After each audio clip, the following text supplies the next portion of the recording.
विधिमंडळ अध्यक्ष महाराज. ठीक आहे, चला. सन्मान्य भास्करराव, आपलं तर नाव पण नाहीये म्हणूनच आपल्या अधिकारात स्थगन पण नाहीये. म्हणूनच आपल्या अधिकारात नेहमी तुम्ही म्हणता त्या ठीक आहे, पद्धतीने ही परवानगी दिल्यानंतर पाठी केलेले सगळे आरोप पाठी घेतले असं मी समजतो. मी बसू काय? अध्यक्ष महोदय, एक अत्यंत गंभीर असा प्रश्न महाराष्ट्राच्या समोर उभा राहिलेला आहे. अध्यक्ष महोदय, अध्यक्ष महोदय, खरं तर हा स्थगन प्रस्ताव कसा होतो, आपण निर्णय दिला, हा विषय संपलाय. परंतु प्रत्यक्षपणे महाराष्ट्र विधिमंडळाचं अधिवेशन सुरू आहे, याच्यामध्ये प्रत्यक्षपणे सरकारचा संबंध आता आलेला आहे. सरकार याच्यामध्ये त्यांना अटक करतात, त्या ह्याला भोंदूला अटक करून सरकार पुढची चौकशी करतंय. त्यामुळं या सभागृहाचा अधिकार आहे की नेमकं सरकार काय करतंय त्याच्यावर चर्चा घडवून सरकारकडनं उत्तर घेणं.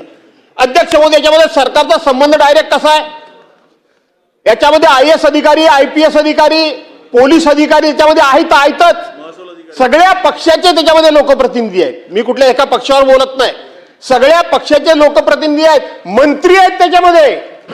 या सगळ्या उद्योगामध्ये अध्यक्ष महोदय मंत्री आहेत.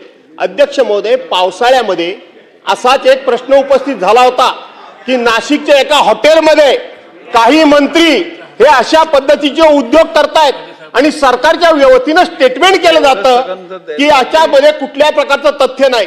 सरकार कुठल्याही विषयाच्या शेवटात जाण्याच्या अगोदरच आपलं मत मांडतं. त्यामुळं सरकारकडून एक प्रकारचा त्या विषयामध्ये किंवा त्या चौकशीमध्ये अडथळा निर्माण होतो आणि चौकशीचा दिशा बदलते.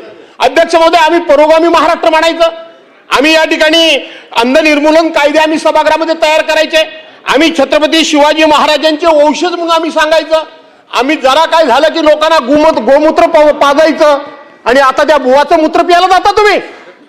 लाजा वाटत नाही या महाराष्ट्रामध्ये, पुरोगामी महाराष्ट्रामध्ये असे उद्योग करायला? भूत बाबा ज्या छत्रपतींचं नाव घेतात त्यांनी अमावस्या कधी बघितली नाही, त्यांनी पौर्णिमा कधी बघितली नाही, त्यांनी पितृपक्ष कधी बघितला नाही, त्यांनी कुडबुड्या ज्योतिषी कधी बघितला नाही, गंडे दोरे अंगठ्या खडे हे कधी बघितले नाहीत.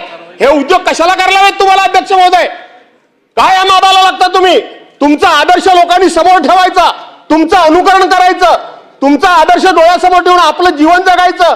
त्या लोकांकडून जर अध्यक्ष महोदय हे उद्योग होत असतील तर अध्यक्ष महोदय सरकारनं या विषयामध्ये गांभीर्याने भूमिका घेतली सन्मान्य सदस्य, मला माहित आहे हा विषय अगोदर समोर आला होता, ही SIT वगैरे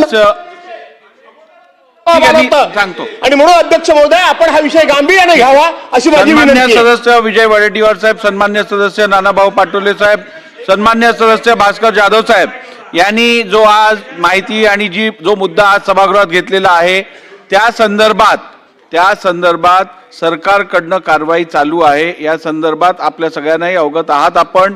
या संदर्भात FIR झालेला आहे, या संदर्भात संबंधित आरोपीला अटक करण्यात आलेली आहे. त्यामुळे आता या विषयावरती, सबज्युडिस विषयावरती अजून चर्चा घडवून आणण्याची काही गरज नाहीये. आपण आपलं बोलावं.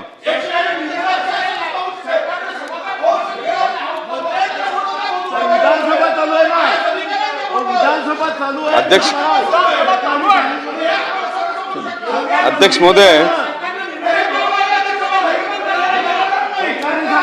चला. असलम शेख जी बोला ना. अध्यक्ष बोला. माझा आवाज जाणार नाही तिकडे, मला ऐकू येत आहे, बोला. मंत्री महोदय नाही येत ना, बोलायचं नाहीये, बोलायचं ना, बोला. अध्यक्ष मध्ये मार्वे मनोरी फेरी बोट सेवामध्ये करोडो रुपयाचा भ्रष्टाचार झालेला आहे आणि हा भ्रष्टाचार फेब्रुवारी 2025 मध्ये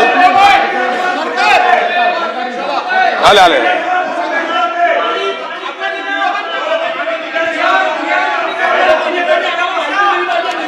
चला बसून घ्या. अध्यक्ष महोदय,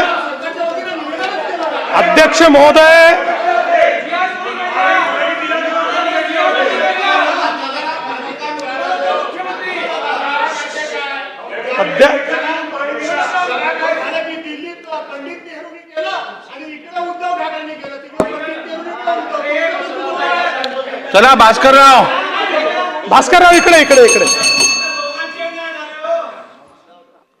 माननीय अध्यक्ष महोदय, माननीय विरोधी पक्षाच्या वतीनं जो मुद्दा या ठिकाणी उपस्थित झाला आहे,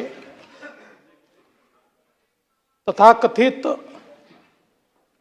काय तांत्रिक मांत्रिक बाबा जे काय असतील, बंधू बाबा अशोक खरात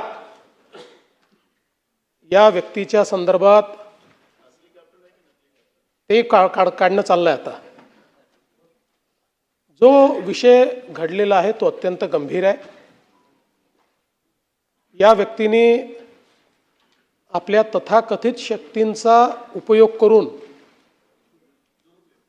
दुरुपयोग करून आणि दिशाभूल करून अनेक महिला ज्या आहेत यांच्यासोबत गैरव्यवहार दुष्कृत्य केल्याचं समोर येत आहे. या संदर्भात मी सभागृहाला अवगत करू इच्छितो की या संदर्भातली कारवाई ही आपल्या पोलिसांनी प्रोएक्टिव्हली केलेली आहे. याचा ट्रॅप तयार करून ती केलेली आहे. यामध्ये महिला इन्व्हॉल्ड असल्यामुळे त्यांची फसवणूकच झाली होती, पण त्या समोर याला तयार नव्हत्या. त्यावेळेस त्यांचं योग्य पद्धतीनं त्यांना धीर देऊन आणि अशा पद्धतीनं आता काही महिलांनी तक्रार केलेली आहे. उर्वरित अजून काही महिला या संदर्भात तक्रार करतील. मी केवळ आपल्याला एवढंच सांगतो की या संदर्भात कारवाई जरी आत्ता झाली तरी देखील याची तयारी आधीपासून सुरू होती. त्यांच्या अटकेच्या अगोदरच म्हणजे साधारणपणे 10 तारखेला 10/3 दुसऱ्या जिल्ह्यातनं आपण एका कंप्लेंटचा उपयोग करून त्यांचा LOC देखील काढून ठेवला होता की त्यांना बाहेर पडता येऊ नये. त्यामुळे या संदर्भात पूर्णपणे कारवाई आपण करतो. मी या सभागृहामध्ये उद्या याचं डिटेल निवेदन करीन, कारण आजही चौकशी चाललेली आहे संपूर्ण प्रकरणाचं. आणि म्हणजे दोन्ही बाजूला माझी विनंती आहे की हा आपल्या कोणाही करता राजकारणाचा प्रश्न नाही आहे, हा महिलांच्या डिग्निटीचा प्रश्न आहे. अशा प्रकारे महिलांचा दुरुपयोग करणं आणि त्यांना काहीतरी वेगळ्या पद्धतीचं भासवून, वेगळ्या शक्ती आहेत असं सांगून आणि जणू काही त्या जे काही समर्पण करतायत ते करणं हेच त्यांचं इति कर्तव्य आहे, अशा पद्धतीचं त्यांचं ब्रेन वॉशिंग करणं, अशा अनेक गोष्टी याच्यामध्ये करण्यात आलेल्या आहेत. त्यामुळे निश्चितपणे याचं गांभीर्य लक्षात घेऊन उद्या या संदर्भात मी जे काही तुम्ही ठरवाल, पण याचं पूर्ण अगदी सखोल निवेदन मी करेन.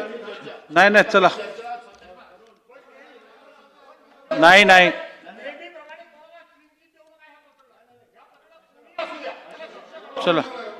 चला पुढे जाऊया. मी नेहमी क्लीन चिट देत नाही.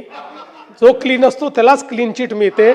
अशी कुठलीच चिट माझ्याकडे नाही. आणि याच्यात तर ज्याचा दुरान्वयानेही संबंध असेल त्यालाही सोडलं जाणार नाही. तुम्ही ठरवा. चला पुढे घ्या. अध्यक्ष महोदय, अध्यक्ष महोदय, लक्षवेधी सूचना.